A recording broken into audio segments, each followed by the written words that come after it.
बीते दिन संसद के शीतकालीन सत्र का समापन हुआ और जैसे कि संसदीय परंपरा है, सत्र के समापन के बाद जो लोकसभा के स्पीकर होते हैं ओम बिरला, वो सदन के तमाम सदस्यों को एक चाय के लिए आमंत्रित करते हैं और एक प्रकार से ये परंपरा है कि सत्र के बीच जो गहमा गहमी होती है उसके बाद तमाम सत्ता पक्ष और विपक्ष के जो सदस्य होते हैं एक दूसरे के साथ बैठे और लोकतंत्र को मजबूत करने के लिए ये संदेश दें कि संसद के भीतर हम भले ही किसी विचारधारा या मुद्दे पर एक दूसरे के विरोधी हैं, लेकिन संसदीय परंपराओं को निभाने के लिए और देश को आगे बढ़ाने के लिए हम एक साथ हैं।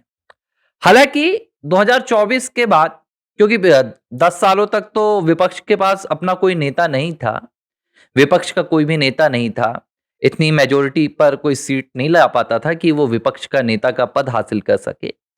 लेकिन 2024 के चुनाव में जब कांग्रेस पार्टी के पास 99 सीटें आई और राहुल गांधी लोकसभा में नेता प्रतिपक्ष बने, तो अगस्त में जब मानसून सत्र के बाद पहली बार ये चाय के लिए बुलाया गया था स्पीकर ओम बिरला के द्वारा, तो उसमें तमाम सदस्य पहुंचे थे विपक्षी दलों के। लेकिन विपक्ष के नेता होते हुए राहुल गांधी ने इसका बहिष्कार किया था। अब ये बहिष्कार था या प्रधानमंत्री नरेंद्र मोदी के सामने बैठकर उनसे आंखें ना मिला पाना, एक शर्म भी होती है। आप राजनीतिक मंचों पर कई बार इतनी कड़वाहट पैदा कर लेते हैं एक दूसरे के दरमियान कि आप निजी जीवन में, निजी जिंदगी में एक दूसरे के सामने जाकर बैठ भी नहीं पाते, आंखें नहीं मिला पाते।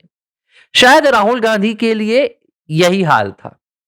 लेकिन एक दूसरी भी बात थी कि राहुल गांधी तमाम लोकतांत्रिक और संवैधानिक परंपराओं का लगातार बहिष्कार कर रहे हैं और ये बहिष्कार वो एक मिशन के तहत कर रहे हैं जो कहता है कि हमें लोकतंत्र के खिलाफ जाना है, हमें संविधान के खिलाफ जाना है। फिर चाहे वो सत्र के अंत में स्पीकर की चाय हो या संवैधानिक पदों पर होने वाली नियुक्तियों के शपथ ग्रहण समारोह हो या देश का स्वतंत्रता दिवस का मुख्य कार्यक्रम हो, राहुल गांधी एक सिरे से इन तमाम कार्यक्रमों का बहिष्कार कर रहे हैं और उन्होंने हर सत्र के बाद जो चाय की बैठक होती थी उसका भी बहिष्कार किया। लेकिन बीते दिनों राहुल गांधी तो थे ही नहीं, वो तो जर्मनी में थे।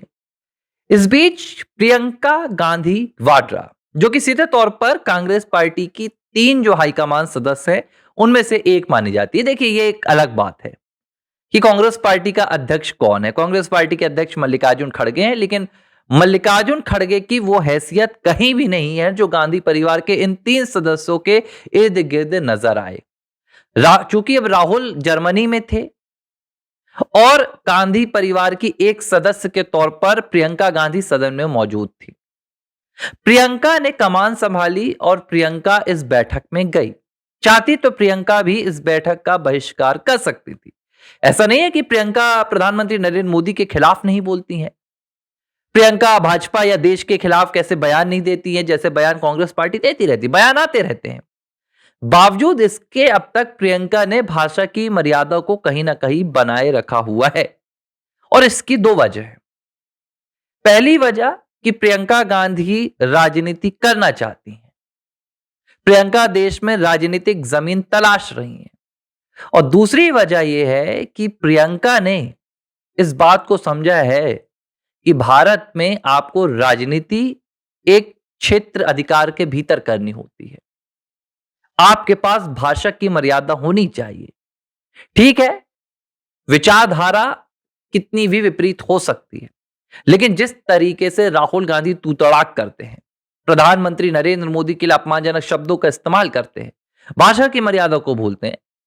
प्रियंका गांधी भी बात कहती है। प्रियंका गांधी का मुझे याद है, उन्होंने कई बार कहा है कि पीएम मोदी को जो गालियां दी जाती है उसकी लिस्ट बना लेनी चाहिए और उन लिस्ट को लेकर एक विभाग बना लेना चाहिए। ऐसी बातें उन्होंने भी की है, लेकिन उन्होंने अब तक तू तड़ाक वाली भाषा का इस्तेमाल नहीं किया। इसीलिए शायद मुझे लगता है कि इस चाय की बैठक में जाने से प्रियंका गांधी ने अपने कदम पीछे नहीं खींचे, क्योंकि उन्हें पता था बैठक में प्रधानमंत्री नरेंद्र मोदी भी मौजूद रहेंगे। प्रियंका जाती हैं और तस्वीर आती है। बैठक में स्पीकर ओम बिरला के बगल में प्रधानमंत्री नरेंद्र मोदी बैठे हुए हैं और उनके सामने रक्षा मंत्री राजनाथ सिंह, और राजनाथ सिंह के बगल में जो कुर्सी रखी हुई है उसमें प्रियंका गांधी वाड्रा बैठी हुई हैं। इसके अलावा थोड़ी थोड़ी दूरी में विपक्ष के तमाम सदस्य बैठे हुए हैं। जो वीडियोस आए हैं उनमें बातचीत तो सुनाई नहीं दे रही है, लेकिन जिस तरीके से तस्वीरें दिख रही हैं, प्रधानमंत्री नरेंद्र मोदी प्रियंका से कुछ कहते हुए नजर आ रहे हैं, जिस पर प्रियंका ठाके मारकर हंस रही हैं, और इसके बाद चाय की चुस्कियों के साथ उस कक्ष का माहौल हल्का फुल्का हंसी वाला मजाक वाला चल रहा है। तस्वीरों पर हर जगह चर्चा हो रही है कि आखिर ये क्या हुआ। गांधी परिवार के खिलाफ हमेशा प्रधानमंत्री नरेंद्र मोदी और भारतीय जनता पार्टी बोलती है, भाजपा के खिलाफ हमेशा कांग्रेस पार्टी बोलती है। तो ये नजदीकियां अचानक कैसे बढ़ी? मोदी के इतने करीब प्रियंका गांधी कैसे पहुंची? प्रियंका इस बैठक से दूर क्यों नहीं गई? और उन्होंने एक तस्वीर में कैद होने के साथ सार्वजनिक तौर पर यह संदेश क्यों दिया कि वो प्रधानमंत्री नरेंद्र मोदी के साथ इस तरह बातचीत कर रही हैं, हंसी मजाक कर रही हैं? क्योंकि इसके विपरीत जो उनके भाई हैं राहुल गांधी, वो सीधे तौर पर प्रधानमंत्री नरेंद्र मोदी को तानाशाह कहते हैं। वो सीधे तौर पर प्रधानमंत्री नरेंद्र मोदी को चोर कहते हैं। वो सीधे तौर पर प्रधानमंत्री नरेंद्र मोदी को भारत की सत्ता से उखाड़ फेंकने का सपना देखते हैं। लेकिन प्रियंका उन्हीं प्रधानमंत्री नरेंद्र मोदी के साथ बैठकर चाय की चुस्कियां ले रही हैं। तो इस संदेश के पीछे की कहानी क्या है? और लोग इसे लोकतांत्रिक परंपरा बता रहे हैं। कह रहे हैं कि प्रियंका ने उस परंपरा को जीवंत कर दिया जिस परंपरा को कभी राहुल गांधी ने अपने अहंकार से खत्म किया था, जिस परंपरा का अंत कभी राहुल गांधी ने अपनी अहंकारी राजनीति में दबा दिया था। लेकिन बात सिर्फ इतनी नहीं है कि प्रियंका ने किसी परंपरा को यहां पर फिर से जीवंत किया। इसके पीछे छिपा हुआ प्रियंका का अपना स्वार्थ है। प्रियंका गांधी वाड्रा लंबे समय से, मैं आपको ये बात बताते आ रहा हूं कि वो पार्टी में अपना धड़ा मजबूत कर रही हैं। वो नेतृत्व लेने के लिए लगातार अपनी दावेदारी भी कर रही हैं। कई ऐसी रिपोर्ट्स मैंने आपके सामने पहले भी दी है। हाल ही में भी ये बात निकल कर आई है कि जो राहुल गांधी अभी जर्मनी गए हैं, उससे पहले भी प्रियंका की जो बातचीत हुई है, एक तकरार हुई है जिसके बाद झगड़ा हुआ था। और उसी रोज पीके को, यानी कि प्रशांत किशोर को, प्रियंका गांधी वाड्रा ने मिलने के लिए बुलाया था। राजनीतिक सलाहकार है, स्ट्रेटजिस्ट है, रणनीतिकार है। उनके साथ प्रियंका गांधी वाड्रा की बाकायदा मुलाकात और एक बैठक हुई थी। इस बैठक के बाद प्रियंका से सवाल भी पूछा गया था कि क्यों मिली आप प्रशांत किशोर के साथ, और प्रियंका ने इस जवाब से सीधे तौर पर इनकार कर दिया था कि मैं जवाब नहीं दूंगी, और उन्होंने यहां वहां की बातें करनी शुरू कर दी। और मैंने साफ तौर पर बताया था कि ये जो बैठक हुई थी, दरअसल इस बैठक का एकमात्र और अंतिम उद्देश्य था, जिसमें प्रियंका ने इस एजेंडे को सेट करवाने के लिए कहा था कि आप मुझे बताइए, मैं कैसे कांग्रेस पार्टी का नेतृत्व कर सकती हूं, कांग्रेस पार्टी के कार्यकर्ताओं का समर्थन हासिल कर सकती हूं, ताकि मुझे नेतृत्व की इस लड़ाई में राहुल गांधी को मात देने में कोई भी समस्या या कठिनाइयों का सामना न करना पड़े। अब प्रशांत किशोर ने, मुझे नहीं पता कि प्रियंका गांधी वाड्रा को क्या सलाह दी थी, लेकिन प्रशांत किशोर की इस बैठक के बाद दो बातें सामने आई हैं, जिस पर शायद कोई विश्लेषक चर्चा नहीं कर रहा है, जिस पर शायद अब तक कोई वीडियो सोशल मीडिया पर या यूट्यूब पर या किसी राजनीतिक चैनल पर या मीडिया चैनल पर कहीं भी नजर नहीं आया है कि प्रियंका में यह बदलाव कब आया और कैसे आया। एक भरे सदन में नितिन गडकरी से हाथ जोड़कर अपॉइंटमेंट मांगना और सीधे तौर पर दिखाना कि मैं एक जमीनी नेता हूं, मैं जनता के लिए सरकार के साथ काम करना चाहती हूं, और मेरे लिए सिर्फ एक ही प्राथमिकता है, वो है जनता। यह सीधा सा संदेश प्रियंका ने देने की कोशिश की। यह अलग बात है कि प्रियंका गांधी को 6 महीने तक अपॉइंटमेंट नहीं दिया गया और उन्हें भरी संसद में गिड़गिड़ाना तक पड़ गया, लेकिन उन्होंने गिड़गिड़ाना मंजूर किया। दूसरी बात, प्रधानमंत्री नरेंद्र मोदी के साथ चाय की चुस्कियां लेना, इस टी पार्टी के बहाने। दूसरा संदेश प्रियंका का यह था कि मैं विपक्ष के नेता के तौर पर एक सकारात्मक राजनीति करने के लिए तैयार हूं। मैं सरकार का साथ लेने के लिए और सरकार का साथ देने के लिए भी तैयार हूं, क्योंकि मैं नहीं चाहती कि कांग्रेस पार्टी के जो कार्यकर्ता हैं वो इस तिलिस्म में जिंदा रहें कि हमारी पार्टी के नेता प्रधानमंत्री नरेंद्र मोदी का विरोध कर रहे हैं और यही हमारे लिए काफी है।